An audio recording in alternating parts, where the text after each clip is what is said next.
Welcome back to Mondays with Mike. I'm glad to be here again this week to help you launch your new week. So it's good to be back. And for those of you who may have missed last week, I'd encourage you to go back. I accidentally messed up my Facebook post, so it got posted a little bit later. So in case you didn't see it, it's out there. But here I have a new word that I wanted to share today. And so today I wanted to talk a little bit about miracles. We've all been to a place where we need miracles. Honestly, the world needs a miracle right now with all the coronavirus going on, and not just the pandemic, but everything associated with it, people out of jobs. There's a lot of need for miracles. And make no mistake, there's nothing good about the coronavirus. Um, so we need a miracle. But as I was thinking about miracles, I was reminded of a quote that I read.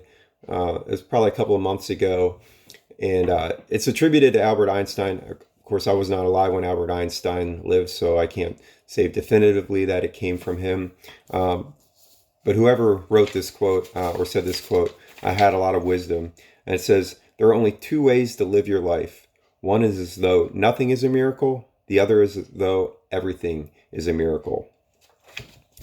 Um, that really stuck with me because I realized a lot of times I'm waning and I'm looking for big miracles, and in my search for those big miracles, I'm missing the many small miracles that are happening in my life every day. Don't get me wrong, I like big miracles; they're great, um, and I look forward to sharing a lot of the awesome things that have happened with me over my life over the coming Mondays with Mike segments, and I'll just dangle that in front of you. There's been some amazing things that have happened in my life, so I'm excited to share them. I stumbled upon this one, and I'm not going to go into too much detail earlier. Yes, that is the 1983 Globe uh, magazine. Yes, that's a tabloid magazine, and yes, I was actually in this. So I'll just read the first sentence, and I'll save the details for another session. But the title of the article is "Wrong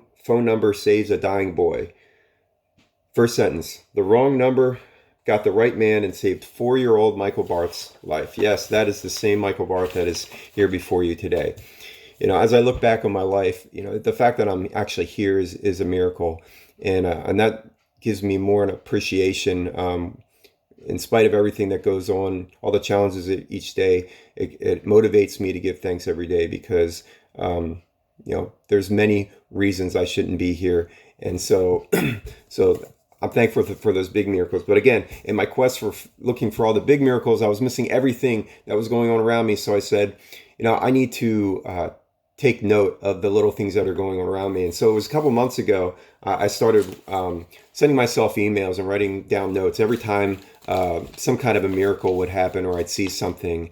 And I created a shrine actually, sort of in my basement. That I just started hanging them up, and I keep doing it. Eventually, the thumbtacks are going to be overweight. I'm going to have to find another way to hang them up. But I have literally dozens of these miracles, different things that God has done, people have done in my life. What I realize is there's no such thing as a small miracle. There's lots of things in there. Again, there's dozens.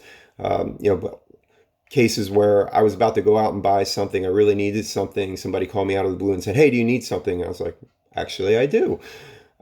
There's cases where things that were lost, nobody could find. They just appeared. One of my leads late last year, he lost his wallet. He was in his office for an hour searching for it right before Thanksgiving.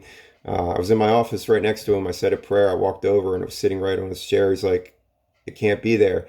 But it was. So I don't know how those things happen. I get words every day from other people encouraging me. I get words when I'm praying. God encourages me. But what I kind of realize is there's nothing small about any one of those. And that I realize that the more that I recognize the small miracles, the more I will realize that there's nothing actually small about them. So I'm going to encourage you this week to just stay alert. Look for the miracles that are around you. And when you experience one, give God thanks. Write it down. And I guarantee you, the more you do that, the more you'll be in tune and recognize other things that are going on. And better yet, here, find somebody else and be their miracle. It's not really hard to look around and see needs of people around there. There's people in needs. You can be their miracle. You can provide something to them that they need. There may be people that are ready to give up, and you just have the word that they need right now to keep them going.